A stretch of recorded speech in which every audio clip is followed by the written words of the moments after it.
বিসমিল্লাহির রহমানির রহিম। আসসালামু আলাইকুম। আল্লাহ তুমি দয়া করো, নসিব করো মদিনা। নূর নবীজিকে না দেখাইয়া কবরেতে নিও না। আল্লাহুম্মা সাল্লি আলা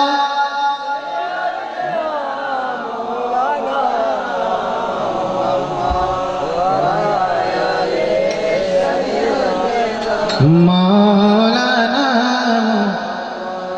আল্লাহুম্মা সাল্লি আলা মাওলানা মুহাম্মদ। আসসালাতু ওয়াসসালামু আলাইকা ইয়া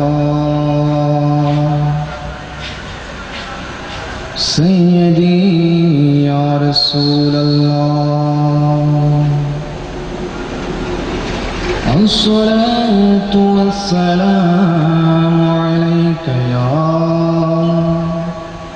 سيدي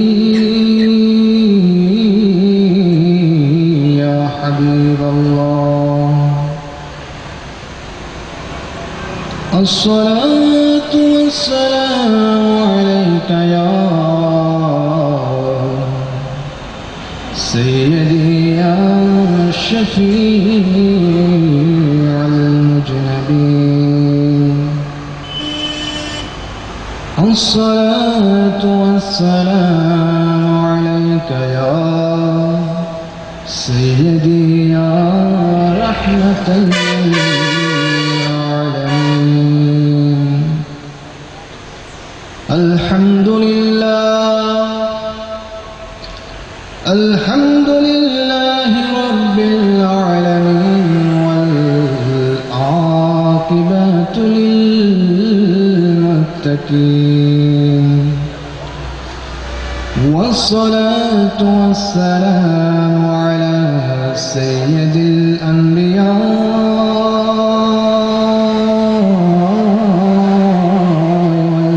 والمرسلين، وعلى آله وأصحابه أجمعين.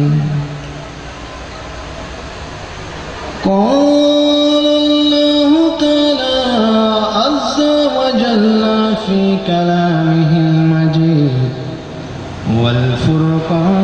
والفرقان الحميد في شأن حبيبه ومحبوبه ومعشوقه عامرا ومخبرا. إن الله وملائكته يصلون على النبي يا أيها الذين آمنوا صلوا عليه وسلموا تسليما. اللهم صل على سيدنا مولانا محمد وعلى آل سيدنا হাদিসেতে আছে লেখা ৭০,০০০ ফেরেশতারা রওজায় বিছাই নূরের পাখা। সাল্লি আলা মুহাম্মদ। আল্লাহুম্মা সাল্লি আলা সাইয়্যিদিনা মাওলানা মুহাম্মদ ওয়া আলা আলি সাইয়্যিদিনা মাওলানা। বিসমিল্লাহির রহমানির রহিম। الرحيم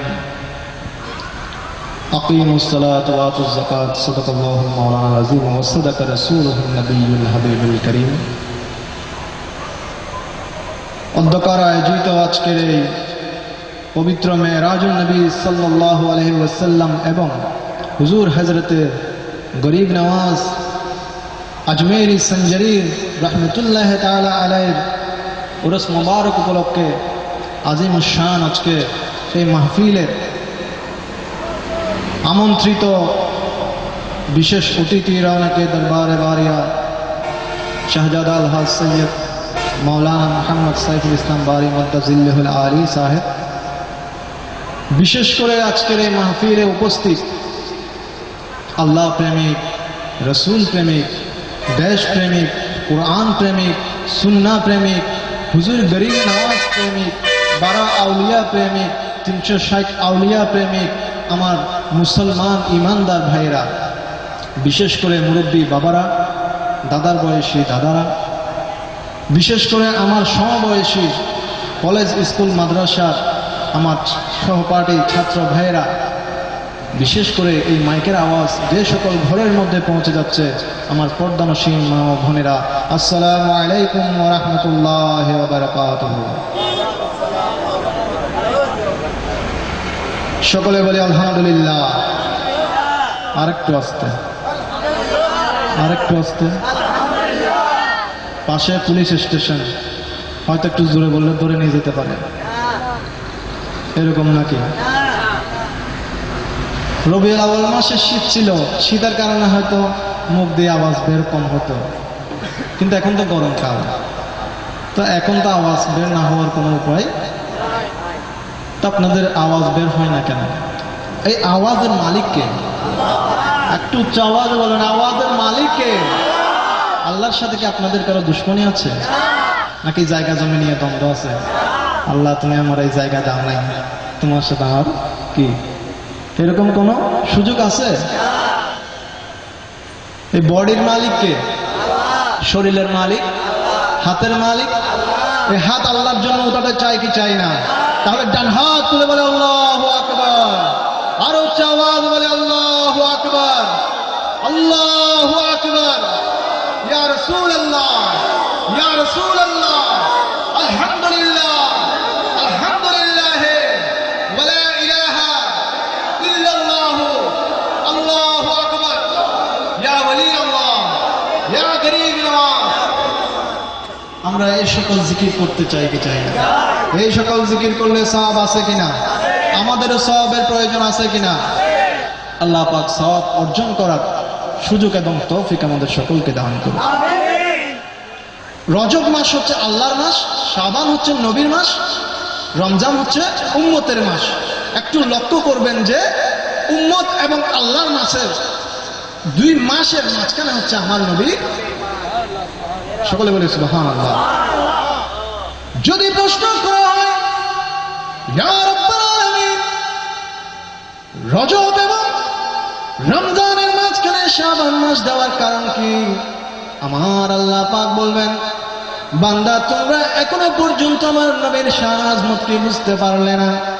আমি রব্বুল আলামিন তোমাদেরকে দুনিয়ার জমিনে সৃষ্টি করেছি আমার ইবাদত করার জন্য, কিন্তু সাথে সাথে আমার নবীর মহব্বত তোমাদের অন্তরের মধ্যে থাকতে হবে। শুধু তাই নয়, এর মাঝখানে এই 3 মাসের মাধ্যমে আমি প্রমাণ করে দিলাম, আমি রব্বুল আলামিনের মাধ্যমে আমি রব্বুল আলামিন পর্যন্ত যদি তোমরা পৌঁছতে চাও, বান্দার সাথে সাথে তোমরা মাঝখানে আমার নবীর সাথে সম্পর্ক করে নাও।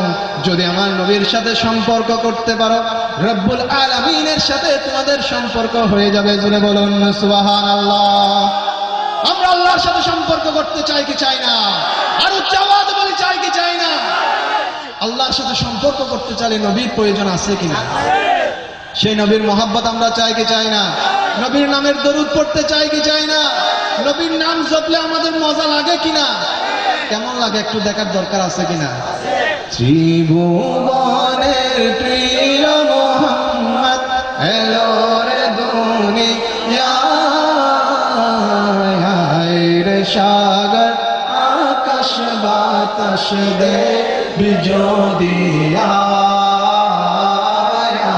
রে সাগর আকাশ বাতাস দে বিজোদিয়ায় ত্রিভুবনের প্রিয় মোহাম্মদ এলো রে দুনিয়ায় রে সাগর আকাশ বাতাস দে।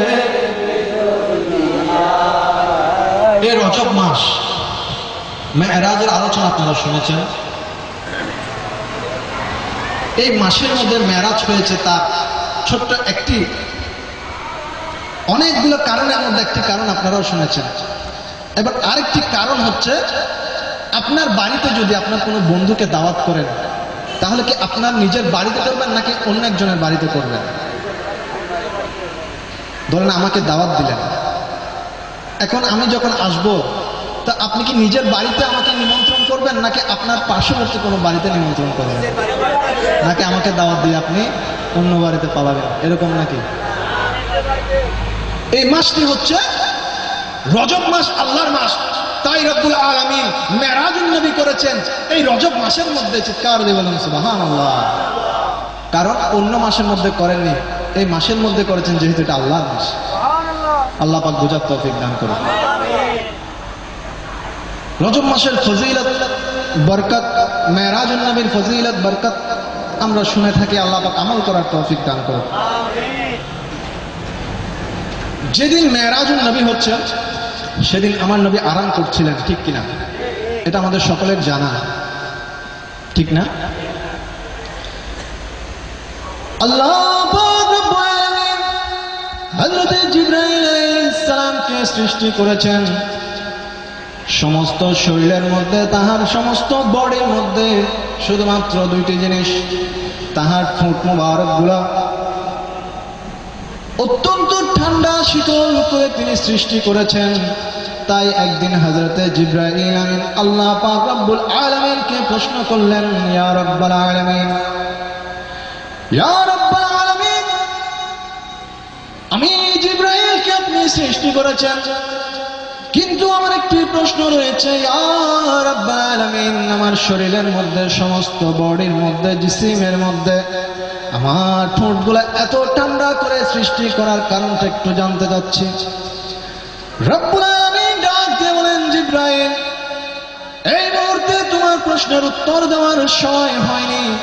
যে মুহূর্তে তোমার প্রশ্নের সময় হয়ে যাবে উত্তরে জানার, আমি রব্বুল আলামিন সেই মুহূর্তে তোমার উত্তর তোমাকে জানিয়ে দেব। জোরে বলুন সুবহানাল্লাহ। মেরাজের রজনীতে যখন আল্লাহ পাক রব্বুল আলামিন হযরতে জিবরাইল আমিনকে পাঠাই দিলেন দয়াল নবীজিকে নিমন্ত্রণ করার জন্য, আমন্ত্রণ করার জন্য, তখন হযরতে জিবরাইল দয়াল নবীজির সামনে উপস্থিত হয়ে দেখতে পেলেন আমার দয়াল নবীজির চক্ষু মোবারক বন্ধ রয়েছে। হযরতে জিবরাইল বুঝে গেলেন যেই নবীর কারণে আমি জিবরাইলের সৃষ্টি হয়েছে, এখন যদি নবীকে ডাকতে যাই হয়তো বেয়াদবি হয়ে যাবে, আমি ফেরেশতার সরদার থেকে নাম ক্যান্সেল হওয়ার সম্ভাবনা রয়েছে। হযরতে জিবরাইল আমিন বিন্দুমাত্র দেরি না করে আমার রব্বুল আলামিনের দরবারে ফরিয়াদ জানিয়ে বললেন, ইয়া বার ইলাহি, আপনি তো আপনার নবীকে নিমন্ত্রণ দাওয়াত করার জন্য আমি জিবরাইলকে পাঠিয়েছেন, এখন দেখছি আপনার দয়াল নবীর চক্ষু মোবারক বন্ধ, এখন আমার কি করা উচিত? ইয়া রাব্বুল আলামিন, যদি আপনার হুকুম ছাড়া আপনার দয়াল নবীকে ডাকতে যাই, যদি কোনো বেয়াদবি হয়ে যায়, আমি জিবরাইল তো দুনিয়ার জমিনের থাকার আর কোনো ব্যবস্থা থাকবে না। তাই ইয়া রাব্বুল আলামিন, আপনি যেহেতু দয়াল নবীকে আপনি নিজেই সৃষ্টি করেছেন রহমত ওয়ালা নবী, কামলি ওয়ালা নবী, দাতা নবী হিসেবে, এখন আপনি নিজেই আমাকে বলে দিন কিভাবে আপনার নবীকে আহ্বান করব, ডাকবো। আল্লাহ পাক তখন ডাক দিয়ে বলেন, জিবরাইল, তোমার কি মনে রয়েছে একদিন তুমি আমি রব্বুল আলামিনকে প্রশ্ন করেছিলে, তুমি জানতে চেয়েছিলে তোমার ঠোঁটগুলো এত ঠান্ডা করে সৃষ্টি কেন করেছে? জিবরাইল, আজকে তোমার প্রশ্নের উত্তর জানার সময় হয়েছে।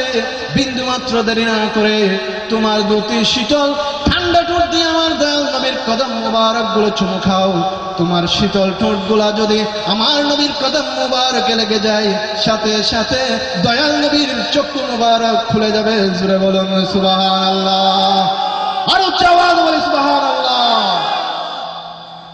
মূলত আজকে হুজুর গরিব নওয়াজের ওরস মোবারক মাহফিল শরীফ উপলক্ষে আয়োজন করা হয়েছে, সাথে সাথে মেরাজুন নবীও আছে। এখানে জানার বিষয় শুধু একটি, যুগে যুগে অনেক নবী রাসূলগণের মেরাজ বিভিন্ন রকম করে হয়েছে। হযরত ইব্রাহিম আলাইহিস সালামের মেরাজ হয়েছে আগুনের মধ্যে, হযরত জাকারিয়া আলাইহিস সালামের মেরাজ হয়েছে গাছের ভিতরে, হযরত ইউনূস আলাইহিস সালামের মেরাজ হয়েছে মাছের পেটের মধ্যে, হযরত মূসা কালিমুল্লাহ আলাইহিস সালামের মেরাজ হয়েছে তুর পাহাড়ের মধ্যে। কিন্তু কামলিওয়ালা রহমতওয়ালা দো জাহানের বাদশা নবী রাহমাতুল লিল আলামিন নবীর মেরাজ হয়েছে সশরীরে আরশ আজিমের মধ্যে। চিৎকার দিয়ে বলুন সুবহানাল্লাহ। মেরাজ আমরা মানতে চাই কি চাই না? মেরাজ করাইছেন কে? মেরাজ যদি অস্বীকার করা হয়, অস্বীকার করা হবে কাকে? আমার গরিব নামাজ মূলত মেরাজের রজনীতে আমাদের সাথেও দয়াল নবীজির কি হয়েছে? সাক্ষাৎ হয়েছে। কিন্তু মনে আছে? আমাদের কি মনে আছে? কারো মনে আছে? মনে রাখতে পারি নাই। কারণটা কি? কিন্তু যারা মনে রাখতে পেরেছে, পৃথিবীর জমিনের মধ্যে মেরাজের রজনীতে দয়াল নবীজির সাথে যাদের সাক্ষাৎ হয়েছিল, সালাতুস সালাম যারা জানিয়েছিল, তাদের পৃথিবীর জমিনে এসে যারা মনে রাখতে পেরেছে, তারা হয়েছে হযরতে মাহবুবে সুবহানী, কুতুবে রব্বানী, গাউসে সামদানি, হযরতে মুহিউদ্দিন আব্দুল কাদের জিলানী। যারা মনে রাখতে পেরেছে মেরাজের কথা, তারা হয়েছে হুজুর হযরতে সাইয়্যিদনা খাজা গরিব নওয়াজ আজমিরি। যারা মনে রাখতে পেরেছে মেরাজের কথা, তারা হয়েছে হযরতে নিজামউদ্দিন মাহবুবে ইলাহি। যারা মনে রাখতে পেরেছে, তারা হয়েছে হযরতে আহমদুল্লাহ মেজভান্ডারী। যারা মনে রাখতে পেরেছে, তারা হয়েছে হযরতে গুলামুর রহমান মেজভান্ডারী। যারা মনে রাখতে পেরেছে, তারা হয়েছে আমার হযরতে শাহজি বারী। চিৎকার দিয়ে বলুন সুবহানাল্লাহ। আল্লাহু আকবার, রাসূলুল্লাহ।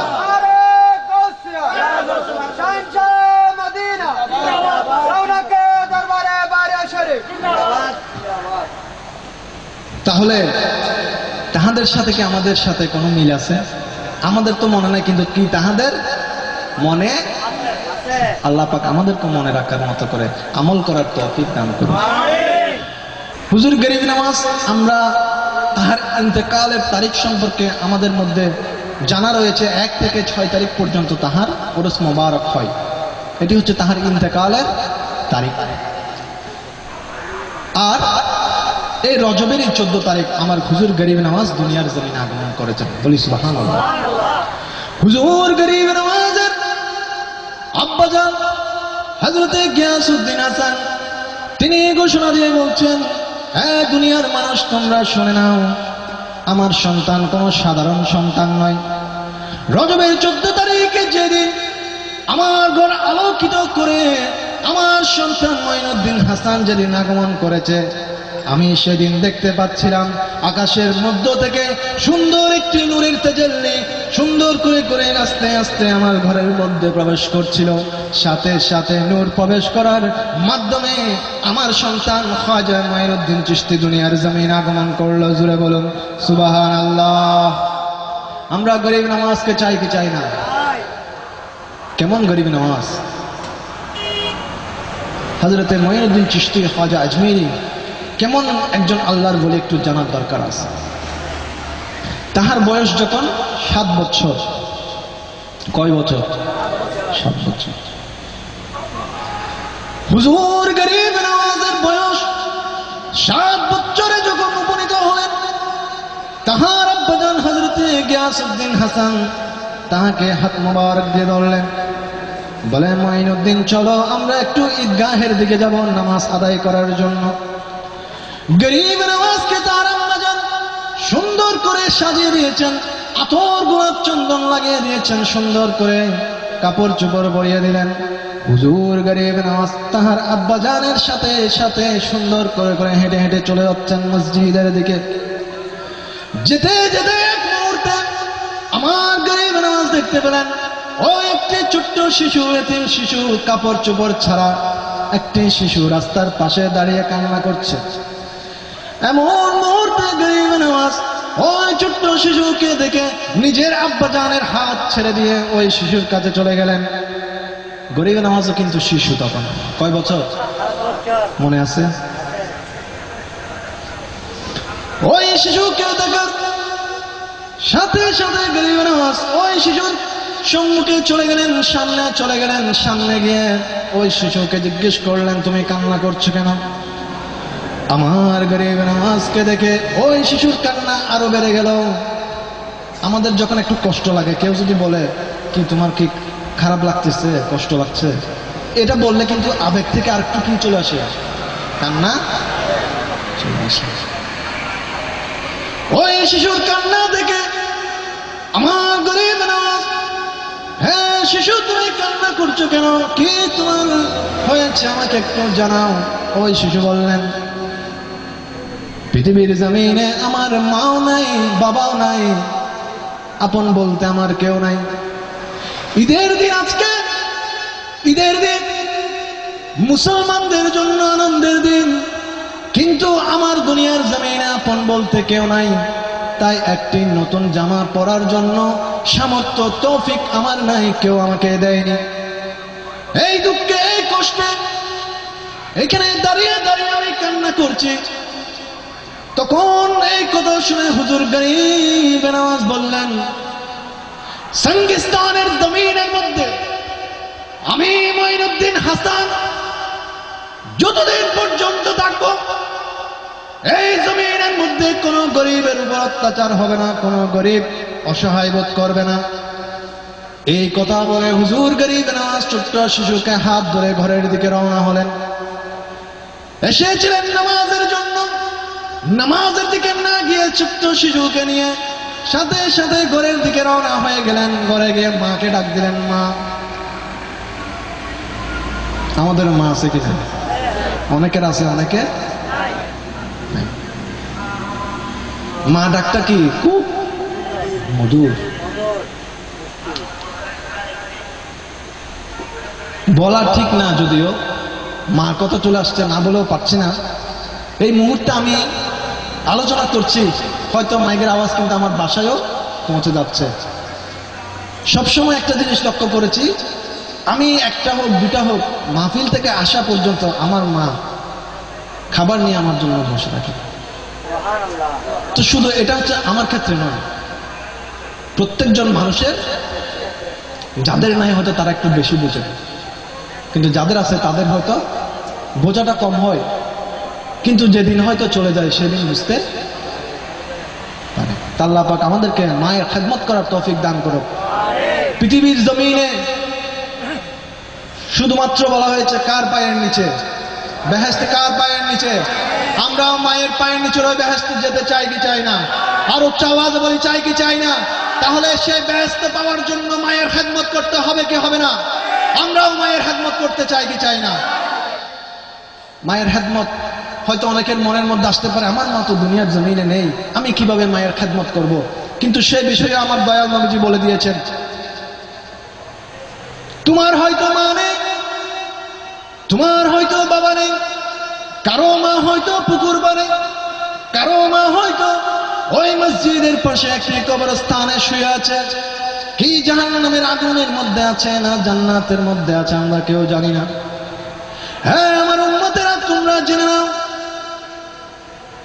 তোমাদের মা এবং বাবার কবরের সামনে দাঁড়িয়ে যদি সূরা ফাতিহা শরীফ, সূরা ইখলাস শরীফ আর আমি নবীর উপর কয়েকবার দরুদ শরীফ পড়তে পারো, উম্মত রে, আমি মদিনায় বসে বসে ঘোষণা দিয়ে গেলাম, এই আমলগুলা করার পর যে মুহূর্তে তুমি রব্বুল আলামিনের দরবারে দুই হাত উঠাবে, তোমার চোখ দিয়ে যদি বিন্দু মাত্র একটি পানির ফোঁটা তোমার নাক দিয়ে গড়িয়ে যদি পড়তে থাকে, তোমার নাকের পুরো অংশটি চোখের পানির ফোঁটা অতিক্রম করার পূর্বে রব্বুল আলামিন তোমার মা এবং বাবার জিন্দেগীর সমস্ত গুনাহ ক্ষমা করে তোমার মা বাবার কবরকে জান্নাত বানিয়ে দিবেন। জোরে বলুন সুবহানাল্লাহ। ছিলাম কোথায়? হুজুর গরিব নামাজ কোথায় যাচ্ছেন ছেলেকে নিয়ে? বাসার দিকে। মাকে ডাক দিলেন, মা, মা, ও মা, একটু এদিকে আসুন। মা চিৎকার দিয়ে বললেন, ও মাইনুদ্দিন হাসান, এই মুহূর্তে তুমি বেরিয়ে গেলে তোমার আব্বাজানের সাথে নামাজের জন্য। মনে হয় এখনো নামাজ শুরু হয়নি, তুমি পুনরায় আবার ঘরের মধ্যে কিভাবে চলে আসলে? হুজুর গরিব নামাজ মাকে ডেকে চোখের পানি ছেড়ে দিয়ে বললেন, মা, আমি নামাজের জন্য চলে যাচ্ছিলাম, এমন মুহূর্তে এই ভাইকে দেখলাম, সে কান্না করছে, তার মাও নাই বাবাও নাই। এই ভাইকে দেখার পরে আমি গরিব নামাজ মাইনুদ্দিন হাসান নামাজের জন্য যেতে পারিনি।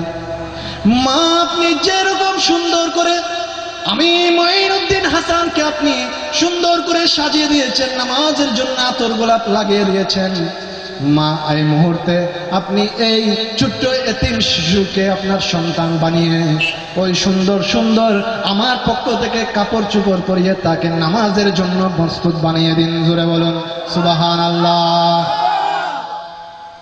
গরিব নামাজের আদর্শ কেমন আদর্শ? এই আদর্শ আমরা চাই কি চাই না? গরিব নামাজের আদর্শ আমরা চাই কিনা? উচ্চ আওয়াজে বলি, চাই কিনা? গরিব নামাজের আদর্শের মধ্যে নামাজ আছে কিনা? আর উচ্চ আওয়াজে বলুন, আছে কিনা? ওই নামাজ আমরা চাই কি চাই না? গরিব নামাজের আদর্শের মধ্যে সুন্নাত আছে কিনা? নামাজ, সুন্নাত, কোরআনের তেলাওয়াত, মা বাবার খেদমত, নবীজির মুহাব্বত, কোরআনের তেলাওয়াত, আল্লাহ পাকের ইবাদত, এই সমস্ত আমলগুলো আমরাও করতে চাই কি চাই না? আল্লাহ আল্লাহ আল্লাহ লা ইলাহা ইল্লাহু, আল্লাহ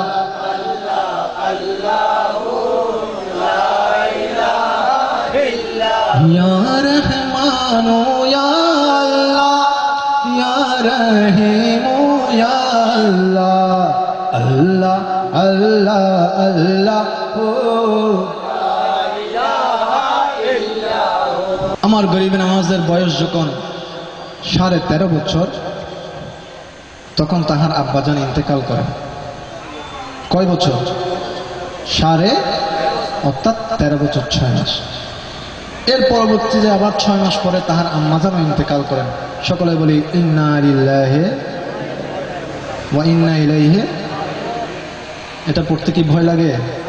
বলো যে হুজুর, পড়তে পড়তে যদি আমিও চলে যাই। মৃত্যু সম্পর্কে আলোচনা আমার ভাইয়ের কাছ থেকে শুনেছেন, হয়তো ভয় একটু আসতেও পারে। তা আমাদেরকে মৃত্যুবরণ করতে হবে কি হবে না? কে কে মরবেন না একটু হাত তুলুন। ওমা,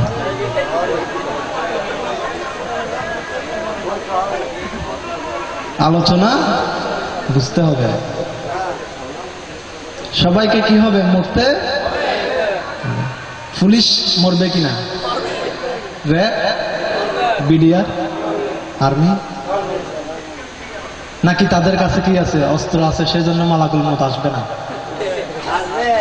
বলে যে আজরাইল একটু পর্দার ওদিকে আসো, আমার কাছে কি আছে? এটা দিয়ে টানে, যে এটা আছে। আজরাইলকে কি ভয় দেখানো যায়? তাহলে আমাদেরকে কি হবে? মরতে, দুনিয়া থেকে চলে যেতে হবে। দুনিয়া থেকে চলে যাওয়ার পূর্ব মুহূর্তে আমাদের কবরকে আলোকিত করার মতো আমলগুলো আমাদের প্রয়োজন আছে কিনা? না হলে কি হবে? অন্ধকার কবরের মধ্যে ফেরেশতা কোন দিক দিয়ে মারবে তা তো দেখার কোনো সুযোগ নাই। যদি আলোকিত করতে পারবো কখন? এই যে মাহফিলের মধ্যে এসেছেন, আলোচনা শুনছেন, আমল করবেন, আল্লাহ পাক শোনাচ্ছেন, এই ধরনের মাহফিলগুলোর মধ্যে আসলে জিক্রুস সালিহিনে কাফারা বলা হয়েছে। আল্লাহ পাকের ওলিগণের যখন আলোচনা হবে, ওই আলোচনা থেকে যখন আপনি শিক্ষা নেবেন, আমি শিক্ষা নিব, ওই আলোচনার মধ্যে যখন নবীর উপর দরুদ ও সালাম আদায় করবেন, নবীর মুহাব্বত আপনার অন্তরের মধ্যে হয়ে যাবে, নবীর মোহাব্বত যখন আপনার অন্তরে চলে আসবে, আপনি দরুদ ও সালাম যে মুহূর্তে পড়তে পড়তে নবীর মোহাব্বত আরো গাঢ় হতে থাকবে, ঈমান শক্ত হতে থাকবে। ওই কবরের মধ্যে যখন আপনাকে রাখা হবে, আপনার ছেলে আপনার সঙ্গে যাবে না, আপনার মা আপনার সঙ্গে যাবে না, আপনার আত্মীয় স্বজন আপনার সঙ্গে যাবে না, এমনকি আপনার পছন্দের বিবি পর্যন্ত আপনার সঙ্গে সাথে হবে না। কিন্তু নবী পাক বলবেন, উম্মত ওই রাস্তার মাথার মাহফিলের মধ্যে আমি নবীর উপর মোহাব্বত নিয়ে দরুদ ও সালাম আদায় করেছিলে, যে দেখো কবরের জগতে অন্ধকার কবরে যখন তোমাকে শোয়াই দিচ্ছে, তোমার সঙ্গী হয়ে সাথী হয়ে কেউ তোমার সাথে নেই, কিন্তু মদিনার নবী হয়ে আমি কামলিওয়ালা নবী তোমার এই কবরের মধ্যে চলে আসলাম। চিৎকার দিয়ে বলুন সুবহানাল্লাহ, আল্লাহু আকবার।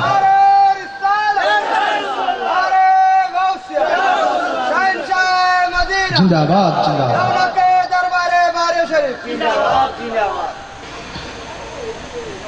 একদিন আমার গরিব নওয়াজ দুপুর বেলা ওই বাগানের মধ্যে একটু কাজ কর্ম করছেন,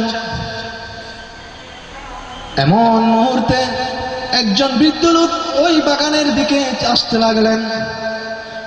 গরিব নওয়াজ যেই মুহূর্তে ওই বৃদ্ধ লোককে আসতে দেখলেন, সাথে সাথে দৌড়ে গেলেন, বললেন, চাচা একটু এদিকে আসুন। কারণ কি, এত এত বেশি রোদের মধ্যে আপনি হেঁটে হেঁটে আসতেছেন, হয়তো আপনার কষ্ট হচ্ছে, আপনি ঘেমে গেছেন, একটু আমার বাগানের মধ্যে আসুন, আমি আপনাকে একটু আঙ্গুরের শরবত খাওয়াবো, আপনার ভালো লাগবে। এরকম বলে হুজুর গরিব নওয়াজ ওই বৃদ্ধ ব্যক্তিকে ধরে হাত ধরে তাহার বাগানের মধ্যে নিয়ে বসালেন। জুড়ে বলুন সুবহানাল্লাহ। বৃদ্ধ লোককে কি বললেন, চাচা। আর আমরা যদি একজন রিক্সাওয়ালা মুরব্বীকেও ডাক দিই, কি বলে, ওই বেটা, অনেকে বলে না, কিন্তু মুরব্বীকে কি করতে হবে, শ্রদ্ধা। এটা কার সুন্নাত? আমার নবীজির। মুরব্বীকে শ্রদ্ধা করতে হবে, ছোটদেরকে স্নেহ করতে হবে। আল্লাহ পাক আমল করার তৌফিক দান করুন। গরিব নওয়াজের ডাক শুনে ওই ব্যক্তি, বৃদ্ধ ব্যক্তি তার বাগানের মধ্যে ঢুকলেন। বাগানের মধ্যে প্রবেশ করার পর তিনি বসলেন একটি জায়গার মধ্যে। এমন মুহূর্তে আমার গরিব নওয়াজ 14 বছরের ছোট্ট একজন শিশু, তিনি চলে গেলেন আঙ্গুর বাগান থেকে, তাহার বাগান থেকে মিষ্টি মিষ্টি আঙ্গুর গুলা তিনি গাছ থেকে নিয়ে তিনি শরবত বানাতে শুরু করলেন। শরবত নিয়ে যখন গরিব নওয়াজ ওই বৃদ্ধ ব্যক্তির নিকট চলে আসলেন, বৃদ্ধ ব্যক্তি বললেন, হে ছোট্ট শিশু, তোমার নাম কি? হুজুর মাইনুদ্দিন। গরিব নওয়াজ বললেন, আমার নাম হচ্ছে হাসান। হাসান শব্দের অর্থ হচ্ছে সুন্দর। তখন ওই বৃদ্ধ ব্যক্তি, উনি কোন সাধারণ বৃদ্ধ ব্যক্তি নয়, কোন সাধারণ, তিনি আমাদের মতো কোন নগণ্য সাধারণ পাপী মানুষ নয়, তিনি হচ্ছেন আল্লাহ পাকের একজন মাহবুব, আল্লাহর ওলি হযরতে ইব্রাহিম কানজুজি রাহমাতুল্লাহ তাআলা আলাইহি। তিনি বললেন, হে হাসান, তোমার নামের শব্দের অর্থ হচ্ছে সুন্দর। আমি দেখতে পাচ্ছি তোমার চেহারার মধ্যে একটি নূর রয়েছে, তোমার চেহারাও সুন্দর, তোমার চরিত্র সুন্দর, তোমার আমলও সুন্দর, এমনকি তোমার দুনিয়া এবং আখিরাত দুটি সুন্দর। জোরে বলুন সুবহানাল্লাহ। হুজুর গরিব নওয়াজ ওই ছোট্ট বয়সে মুরব্বী ব্যক্তিকে, একজন আল্লাহর ওলিকে তিনি শরবত দিয়ে পান করালেন, সুন্দর করে ঘাম গুলা মুছে দিলেন। এমন মুহূর্তে হযরত ইব্রাহিম তিনি বললেন, এ মঈনুদ্দিন হাসান, তুমি আমাকে শরবত পান করাইয়াছ, এখন আমাকেও কিছু তোমাকে দান করতে হবে, দিতে হবে। মঈনুদ্দিন, তুমি একটু এদিকে আসো। এই বলে ওই আল্লাহর ওলি তার থলের মধ্যে হাত প্রবেশ করলেন, ছোট্ট একটি রুটির টুকরা বের করলেন।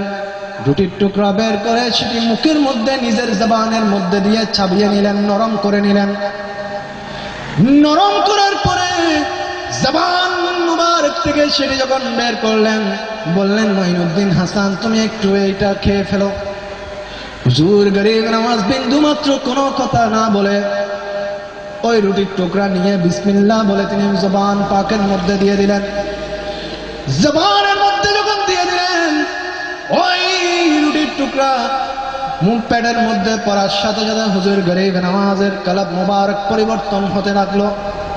এমন মুহূর্তে হযরত ইব্রাহিম বললেন, হে মঈনুদ্দিন হাসান, দুনিয়ার জমিনের মধ্যে তুমি আমাকে সুস্বাদু আঙ্গুরের রস, আঙ্গুরের শরবত তুমি আমাকে পান করিয়েছো, এই মুহূর্তে আমি তোমাকে রব্বুল আলামিনের মারফতের শরবত পান করাই দিলাম। জোরে বলুন সুবহানাল্লাহ, আরো আওয়াজে বলুন সুবহানাল্লাহ, বলে আল্লাহু আকবার।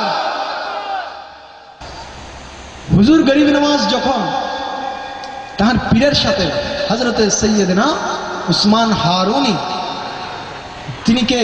হুজুর গরিব নওয়াজের পীর মুর্শিদ, পীর সাহেব কিবলা। তো হুজুর গরিব নওয়াজের পীর হচ্ছে হযরত উসমান হারুনি রাহমাতুল্লাহ তাআলা। হুজুর গরিব নওয়াজ দীর্ঘদিন পর্যন্ত পীরের খেদমতের মধ্যে ছিলেন। লাগাতার 20 বছর তিনি পীরের খেদমত করেছেন, পীরের দরবারে ছিলেন। একদিন তার পীর হুজুর গরিব নওয়াজকে ডাক দিয়ে বললেন, মঈনুদ্দিন হাসান, এই আমার মঈনুদ্দিন তুমি একটু আমার কাছে আসো। এই ডাক দিয়ে হুজুর গরিব নওয়াজকে তিনি কলেজা মুবারকের মধ্যে বুকের সাথে লাগিয়ে জড়িয়ে ধরলেন। জড়িয়ে ধরার পরে হুজুর গরিব নওয়াজকে প্রশ্ন করলেন, মঈনুদ্দিন হাসান আকাশের দিকে তাকাও। এবার গরিব নওয়াজ আকাশের দিকে তাকালেন, বললেন, হ্যাঁ মঈনুদ্দিন চিশতি, কতটুক পর্যন্ত তুমি দেখতে পাচ্ছ? হুজুর গরিব নওয়াজ বললেন, হুজুর আমি রব্বুল আলামিনের আরশ আযম পর্যন্ত দেখতে পাচ্ছি। জোরে বলুন সুবহানাল্লাহ। দেখার ক্ষমতা দিয়েছেন কে? হুজুর গরিব নওয়াজ এবার পীর মুর্শিদকে বললেন, হুজুর দীর্ঘদিন আপনার খেদমত আমি করেছি, যদি আপনার অনুমতি হয় আমি একটু মক্কা শরীফ এবং মদিনা শরীফে যেতে চাই। বিশেষ করে আমার জীবনের শেষ পরবর্তী বছরগুলো আমি দয়াল নবীজির কদমের মধ্যে কাটাতে চাই। এই কথা বলার সাথে সাথে পীর মুর্শিদ এজাজত দিলেন, অনুমতি দিলেন। বলি সুবহানাল্লাহ। পীর মুর্শিদ অনুমতি দিলেন, বাবা যাও দয়াল নবীজির খেদমত মদিনাতুল মুনাওয়ারা পাক শরীফে যাও। এই বলে হুজুর গরিব নওয়াজ পীরের দরবার থেকে রওনা করলেন।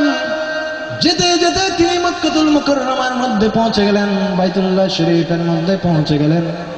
এবার তিনি বাইতুল্লাহ শরীফের সামনে দাঁড়িয়ে রব্বুল আলামিনের দরবারে হাত তুলে বলছেন, ইয়া রব্বুল আলামিন, হে আল্লাহ, হে আমার সৃষ্টিকর্তা, ইয়া রব্বুল আলামিন। এইভাবে ডাকতে ডাকতে হুজুর গরিব নওয়াজ যখন ডাক শুরু করলেন, আল্লাহর পক্ষ থেকে এখনো পর্যন্ত কোনো জবাব আসছে না। এমন মুহূর্তে আমার গরিব নওয়াজের চক্ষু মুবারক একটু লেগে আসলো, ক্লান্ত হয়ে গেলেন। এমন মুহূর্তে আমার রব্বুল আলামিনের পক্ষ থেকে এবার সেখান থেকে কুদরত পাকের আওয়াজ আসলো, হে মঈনুদ্দিন হাসান, আর কতক্ষণ তুমি চক্ষু বন্ধ করে থাকবে? আমি রব্বুল আলামিন এখন ঘোষণা দিয়ে বলছি, মঈনুদ্দিন তোমার চক্ষু খুলো। আমি রব্বুল আলামিন তোমার সমস্ত ফরিয়াদ এই মুহূর্তে কবুল করব। এমনকি তোমার জন্য আমি রব্বুল আলামিন আরশের সমস্ত দরজা খোলা খোলা খুলে দিলাম। জোরে বলুন সুবহানাল্লাহ।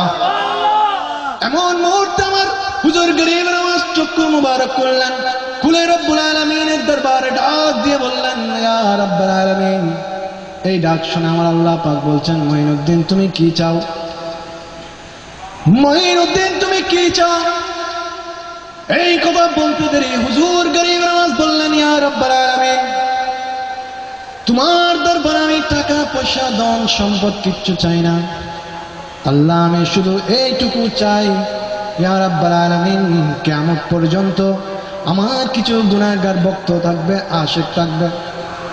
আল্লাহ পাক এমন অনেক ভক্ত থাকবে যারা যুগে যুগে আমি গরিব নওয়াজকে স্মরণ করবে, যারা আমি গরিব নওয়াজ নামাজের মিলাদ মাহফিল করবে, তোমার নবীর মহাব্বত তাদের অন্তরে থাকবে, এবং আমি গরিব নামাজের মহাব্বত তাদের অন্তরের মধ্যে থাকবে। আল্লাহ পাক তোমার দরবারে আমার ফরিয়াদ, হাসরের ময়দানের ওই কঠিন মুহূর্তের মধ্যে, আয় আল্লাহ পূর্বে মুহূর্তেও যেন তুমি আমার ওই সমস্ত গুনাহগার ভক্ত মুরিদদেরকে তুমি রব্বুল আলামিন তাদের সমস্ত জিন্দেগির গুনাহগুলা ক্ষমা করে দাও। জোরে বলুন সুবহানাল্লাহ। কিন্তু দুনিয়ার জমিনে বন্ধুকে ডাকছেন, ও বন্ধু, ও রফিক, আব্দুল জব্বার, আব্দুল গফুর, এমন করে করে অনেক ডাক আপনি দিচ্ছেন। বন্ধুর সাথে অনেক রকমের আলোচনা করছেন, খেলার মাঠের মধ্যে আলোচনা করছেন, বাজারের মধ্যে আলোচনা করছেন, সমস্ত জায়গার মধ্যে অসংখ্য আলোচনা আপনি করছেন, কথাবার্তা বলছেন। ওই কথাবার্তা আপনার কবরের সঙ্গে হবে না, কিন্তু রাসূল পাকের মহব্বতে যদি একটিবার আপনি আওয়াজ দিতে পারেন ঈমানি কণ্ঠে, সেই আওয়াজ কবরের মধ্যে আপনার সঙ্গে সাথী হিসেবে থাকবে। চিৎকার দিয়ে বলুন সুবহানাল্লাহ। ইয়া রাসূলুল্লাহ, ইয়া গাউসুল আজম মুস্তাফা, জিন্দাবাদ জিন্দাবাদ জিন্দাবাদ জিন্দাবাদ। আল্লাহ পাক বুঝার সকলকে তৌফিক দান করুন। আল্লাহুম্মা সাল্লি আলা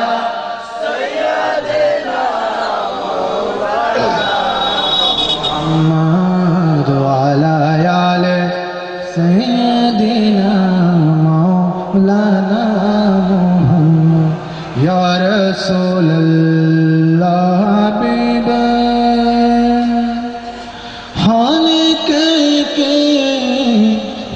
তুই বরগজিদা জুল জালালে পাক বেহম তা তুই। আল্লাহুম্মা সাল্লি আলা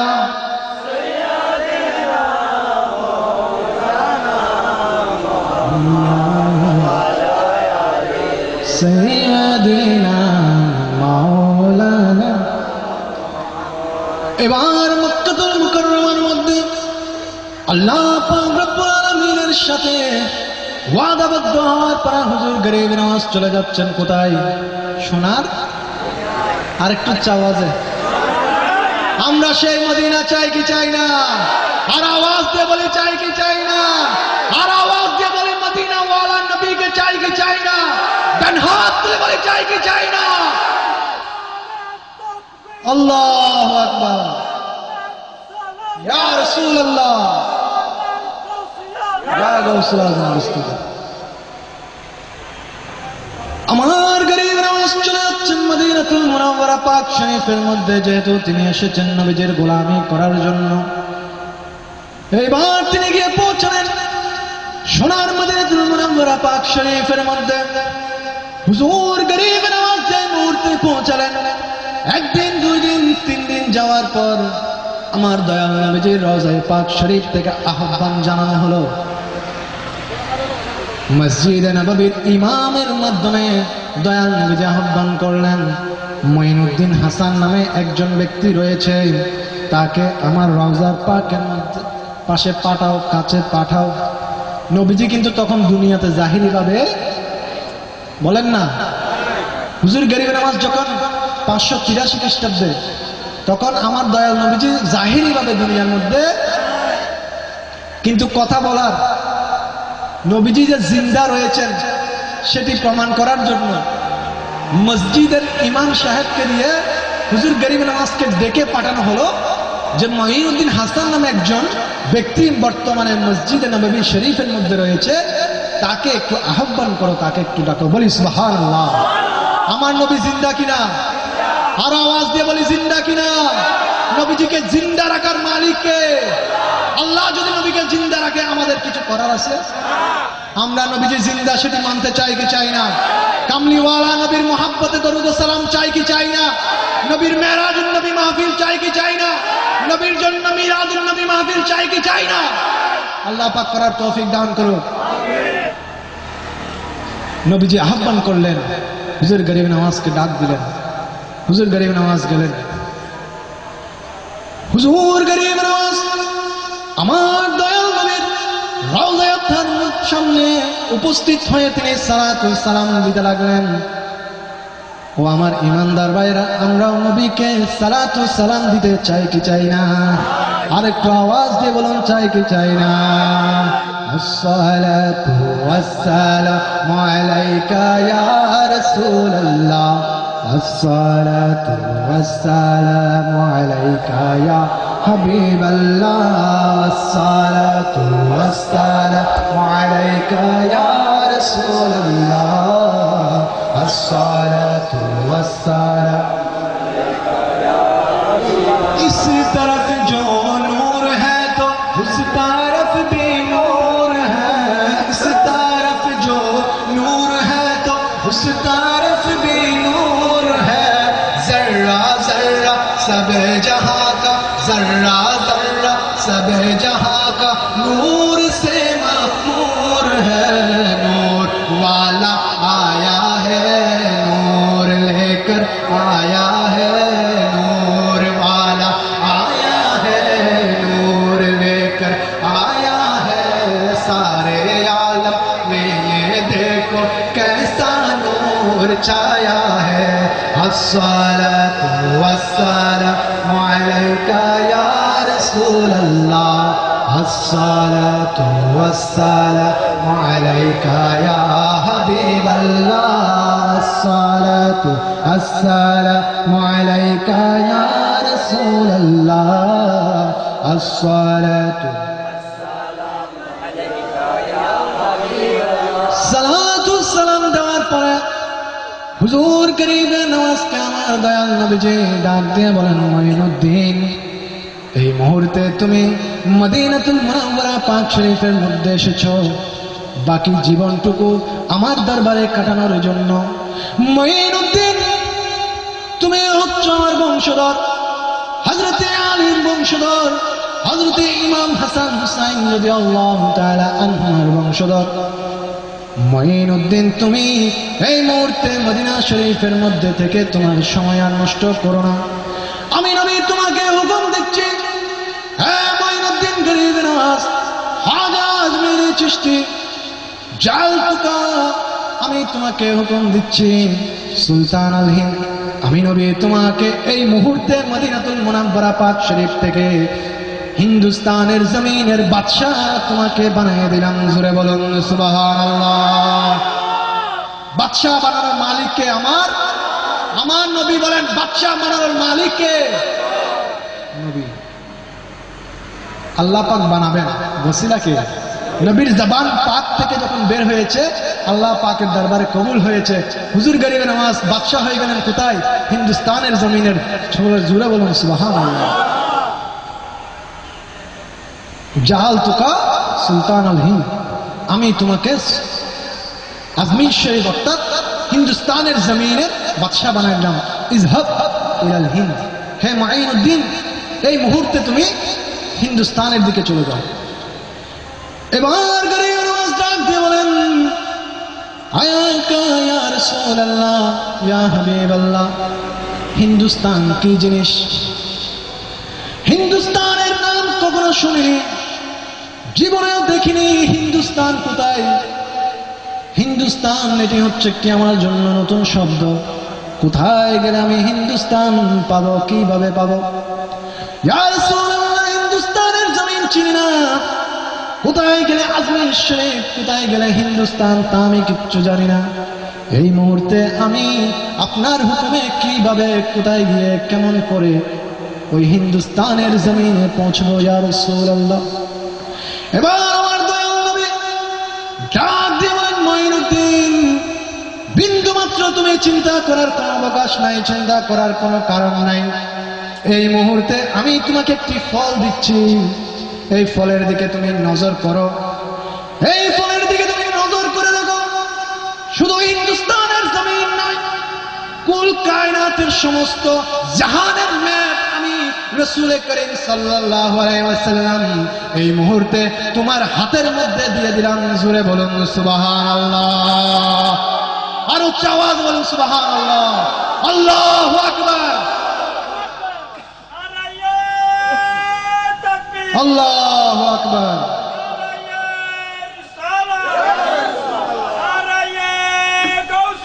ইয়া গাউসুল আযম। আমি তোমাকে এই ফলের মধ্যে জানিয়ে দিলাম, অর্থাৎ সমস্ত কিছুর ম্যাপ তোমার চোখের সামনে চলে আসবে। এর মাধ্যমে প্রমাণ হয়ে গেল কুল কায়নাতের সমস্ত জাহানের ম্যাপ আমার দয়াল নবীজির নবুয়তের হাত মুবারকের মধ্যে রয়েছে। আমার নবীজি যখন যে মুহূর্তে যাকে চাই তাকে দেখাইতে পারেন। চিৎকার দিয়ে বলুন সুবহানাল্লাহ।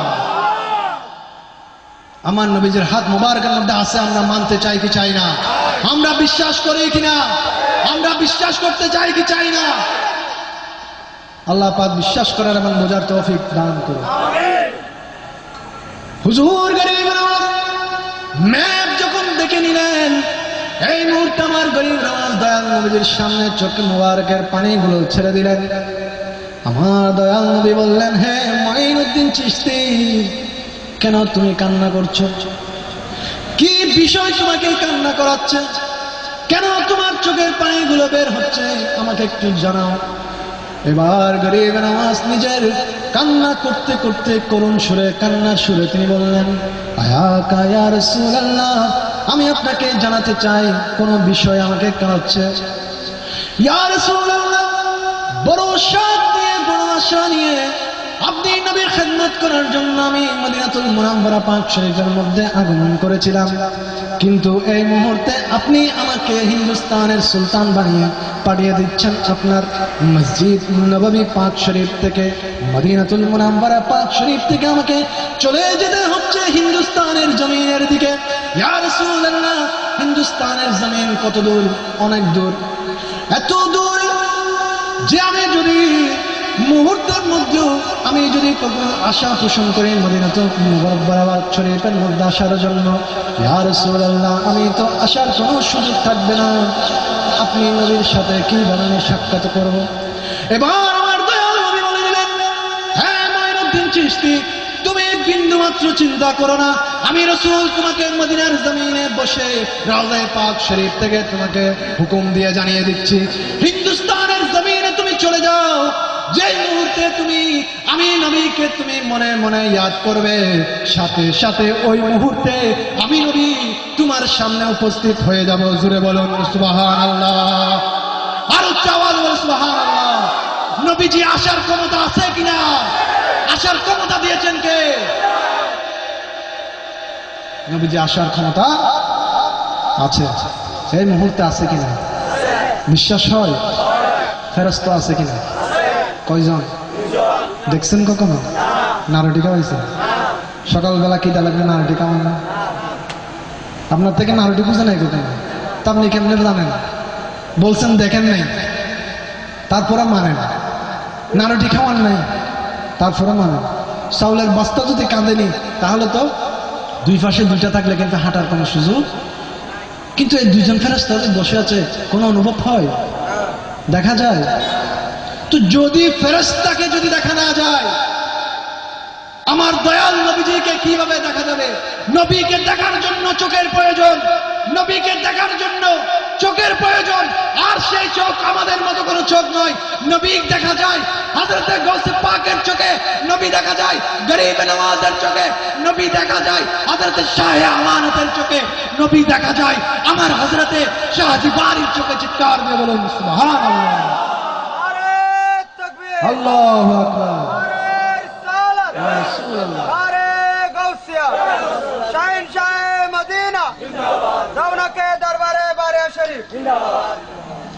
আমরাও নবী দেখতে চাই কি চাই না? আর আওয়াজ দিয়ে বলি চাই কি চাই না? কারা কারা নবী দেখতে চায়? হাত তুলে বলি নবী দেখতে চাই কি চাই না? নবী দেখার জন্য হুকুম কার? কবরের মধ্যে নবী আসবেন কিনা দেখতে চাই? মরার আগেও আসবে কিনা? আসবে। কাদের সামনে?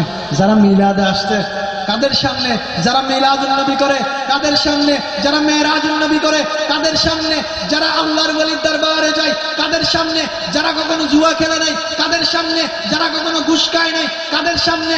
আল্লাহ পাকের মকবুল বান্দাদের সামনে। নবীর উম্মত ওই ব্যক্তি যার অন্তরে নবীর মহব্বত নিয়ে দরুদ শরীফ আদায় করবে, তার সামনে নবী মওতের সময় উপস্থিত হবে। আমরাও সেই সময় নবীকে দেখতে চাই কি চাই না? ইয়া রাসূলুল্লাহ, ইয়া হাবিবাল্লাহ, ইয়া রাসূলুল্লাহ, ইয়া হাবিবাল্লাহ আমার মৌতের নিদান কালে আসিবেন নবীজি আমার শিয়রে। আসবেন কিনা? আমার মৌতের নিদান কালে আসিবেন নবীজি আমার শিয়রে। দেখিব আপনাকে আপন নয়নে ইয়া রাসূলুল্লাহ ইয়া হাবিবাল্লাহ ইয়া রাসূলুল্লাহ ইয়া রাসূলুল্লাহ মুনকির নাকির আসিয়া সওয়াল করবেন বসায়া। আসবে না? মুনকির নাকির আসিয়া সওয়াল করবে বসায়া আসিবেন নবীজি পর্দা উঠাইয়া। পর্দা উঠালে দেখা যায় কিনা? এই পাশে পর্দা উঠেছে, ওই পাশে দেখা যাচ্ছে কিনা? মুনকির নাকির আসিয়া সওয়াল করবেন বসায়া আসিবেন নবীজি পর্দা উঠাইয়া সালাম করিব কদম চুমিয়া। সালাম করিব কদম চুমিয়া ইয়া রাসূলুল্লাহ ইয়া হাবিবাল্লাহ ইয়া রাসূলুল্লাহ ইয়া হাবিবাল্লাহ। আল্লাহ পাক নবীর কদম মুবারক চুমু খাওয়ার তৌফিক দান করুন। কার হুকুমে? আমার নবীর। নবী কি সাধারণ কোন নবী? নবীর কোন মেসাল আছে? কোন নবী? কামলিওয়ালা বাদশাহ। বাদশাহ আপনারা মনে হয় আমার নবীকে বাদশাহ মানেন না। মানেন কি না? বাদশাহ আমাদের নূর মুহাম্মদ সাল্লাল্লাহু আলাইহি নূর মুহাম্মদ সাল্লাল্লাহু আলাইহি তুমি বাদশাহ বাদশাহ কামলিওয়ালা তুমি বাদশাহ বাদশাহ কামলিওয়ালা নূর মুহাম্মদ সাল্লাল্লাহু আলাইহি তুমি বাদশাহ বাদশাহ तौराने वाला नबी बचाने वाला तौराने वाला नबी बचाने वाला तुम्ही बादशाह बादशाह कमले वाला तुम्ही बादशाह बादशाह कमले वाला। আমরা আল্লাহ ওয়ালা হতে চাই নাকি শয়তান ওয়ালা হতে চাই? আওয়াজ দিয়ে বলেন কোন ওয়ালা হতে চাই? আল্লাহ ওয়ালা হতে চাই কি চাই না? নবী ওয়ালা হতে চাই কি চাই না? হযরত খ্বাজা গরিব নওয়াজ ওয়ালা হতে চাই কি চাই না? আল্লাহ পাক আমল করার তৌফিক দান করুন। এবার আমার গরিব নওয়াজ চলে যাচ্ছেন কোথায়? আজমির শরীফের দিকে। হুজুর গরিব নওয়াজ দিল্লির জমিন থেকে আজমির শরীফের দিকে রওনা হয়ে গেলেন। তার সঙ্গে ছিল 40 জন। এবার গরিব নওয়াজ একটি জায়গার মধ্যে তিনি নামাজের জন্য যাত্রা বিরতি দিলেন। এই মুহূর্তে হুজুর গরিব নওয়াজ পানির জন্য তার একজন ভক্তকে বললেন, বাবা একটু পানি নিয়ে আসো।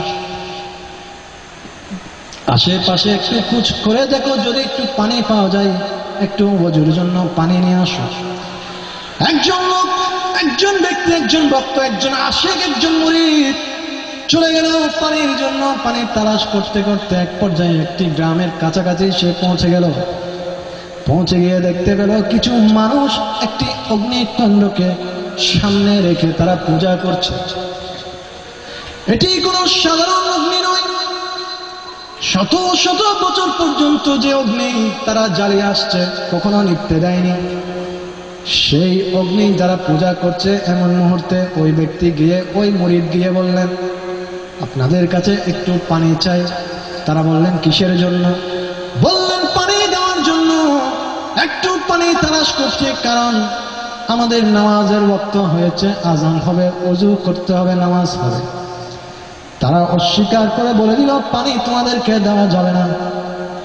এই কতটুকু গরিব নওয়াজের ওই ভক্ত মুরিদ আমার গরিব নওয়াজের দরবারে এসে বলে দিলেন, হুজুর একটি জায়গার মধ্যে পানি পাওয়া গেল, কিন্তু সেই জায়গা থেকে পানি আনা সম্ভব হয়নি, কারণ তারা পানি দিতে অস্বীকার করেছে। এবার আমার গরিব নওয়াজ বললেন, আমার সঙ্গে ওই জায়গার মধ্যে তুমি চলো। গরিব নওয়াজ যে মুহূর্তে ওই স্থানের মধ্যে পৌঁছে গেলেন, ওই অগ্নি পূজারী যারা ছিলেন তাদের যিনি সরদার ছিলেন তিনি সামনে আসলেন। গরিব নওয়াজ বললেন, আমাদেরকে একটু পানি ব্যবহার করার জন্য দেওয়া হোক। সেই ব্যক্তি বললেন, এই দরবেশ, তোমাদেরকে কোনো পানি বিন্দু মাত্র দেওয়া হবে না, একটি ফুটো পানি দিব না আমরা। তোমরা তোমাদের দরবেশী যে রব্বুল আলামিনের তোমরা ইবাদত করো, এই মুহূর্তে বলছি সেই ইবাদত পরিত্যাগ করে তোমরা আমাদের মতো করে এই আগুনকে পূজা করো। গরিব নওয়াজ বললেন, এই আগুনকে তোমরা কেন পূজা করো? এই আগুন তোমাদেরকে কি ফায়দা দিবে, কি ফজিলত দিবে? তাদের সরদার বলল, হে দরবেশ, তুমি জেনে নাও, এটি কোনো সাধারণ অগ্নি নয়, আগুন নয়। শত শত বছর ধরে আমাদের পূর্বপুরুষরা এই আগুনকে জ্বালিয়ে রেখেছে, এখনো পর্যন্ত আমরা জ্বালিয়ে রেখেছি, ভবিষ্যতেও জ্বালিয়ে রাখবো।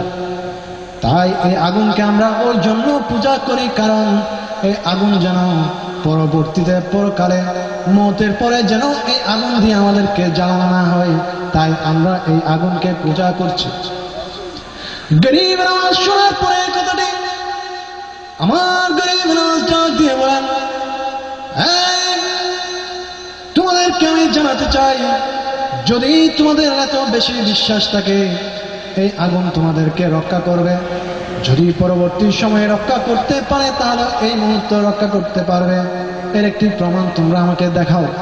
এই মুহূর্তে যদি তোমাদের কেউ এই আগুনের মধ্যে একটি হাত দিতে পারো, তাহলে এই আগুন যদি তোমাদেরকে স্পর্শ না করে, আমি মঈনুদ্দিন চিশতি বুঝে নিব, তাহলে তোমাদেরকে এই আগুন কোন একটি উপকার করতে পারবে।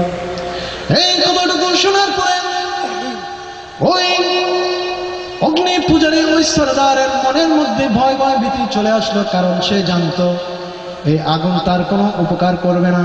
যদি আগুনের মধ্যে বিন্দু মাত্র হাত লাগানো হয় তাহলে ওই হাতটুকু জ্বলে যাবে।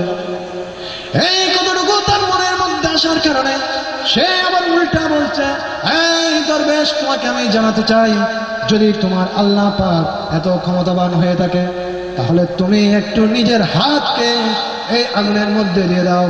যদি তোমার হাত যদি বিন্দু মাত্র না পুরো ক্ষত থাকে, আমি সহ আমার সঙ্গে সাথে যারা অগ্নি পূজা করছে আমরা সকলেই তোমার রব্বুল আলামিনের উপর ঈমান এনে নিব। জুড়ে বলুন সুবহানাল্লাহ।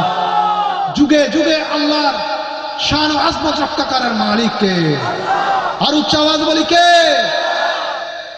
আল্লাহ যদি নিজের শান ও আজমত রক্ষা করে, বান্দা কি তার বেহুরমতি করার কোনো সুযোগ আছে?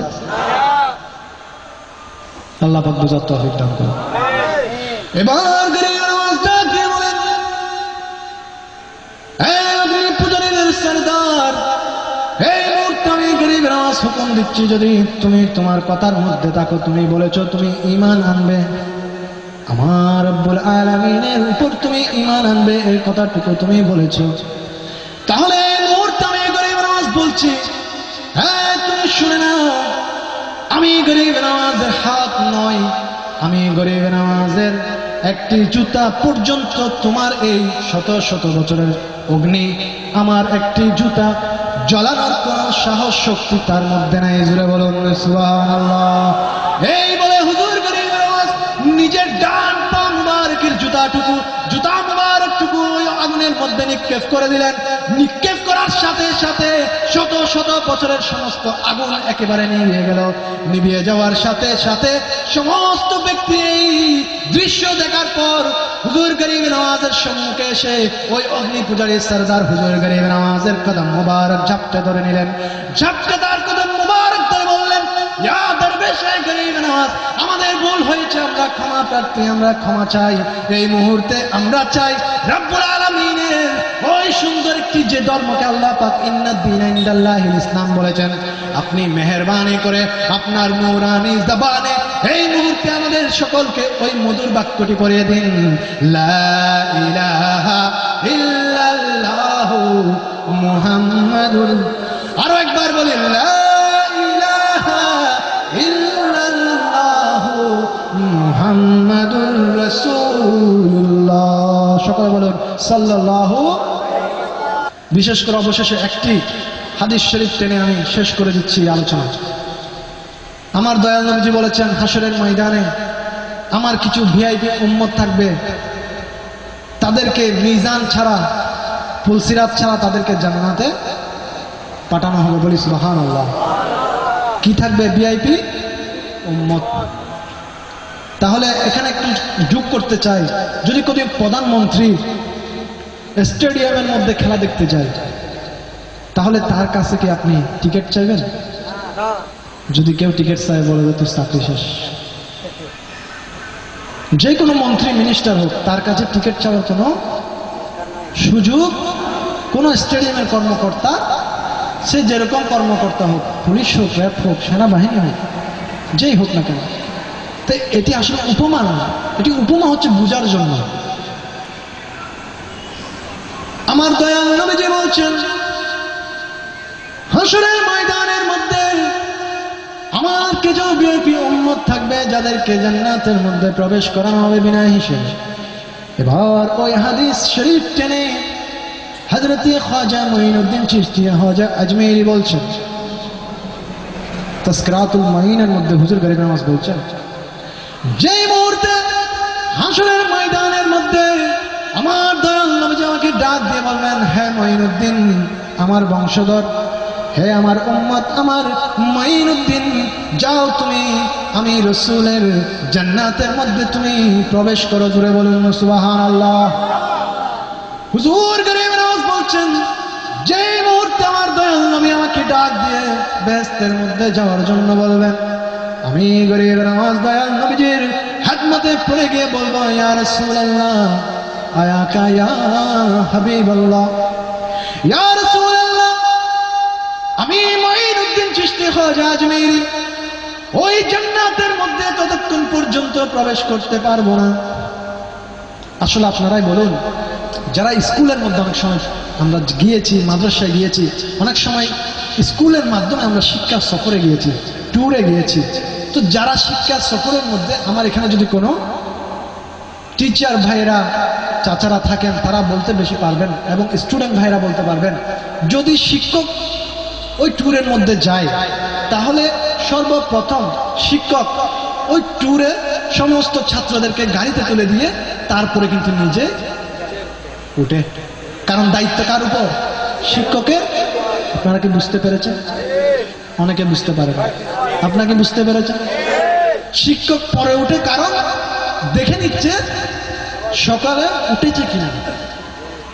হুজুর গরিব নওয়াজ বলছেন, ইয়া রাসূলুল্লাহ, ইয়া হাবিবাল্লাহ, ইয়া কা, ইয়া নবী আল্লাহ, দুনিয়ার জমিনের মধ্যে আমি গরিব নওয়াজের একটি তরিকা ছিল, যেটি হচ্ছে চিশতিয়া তরিকা। আমার তরিকার মধ্যে লক্ষ লক্ষ, আমার কোটি কোটি গুনাহগার ভক্তবৃন্দ ছিল। ইয়া রাসূলুল্লাহ, তারা আমার জন্য, আমি গরিব নওয়াজের স্মরণে অনেক সময় তারা বছরে বছরে মিলাদ করেছে, আমার স্মরণ করেছে, নামাজ কালাম ঠিক মতো পড়েছে, আপনি নবীর মহাব্বত অন্তরে রেখেছে, দরুদ ও সালাম পড়েছে।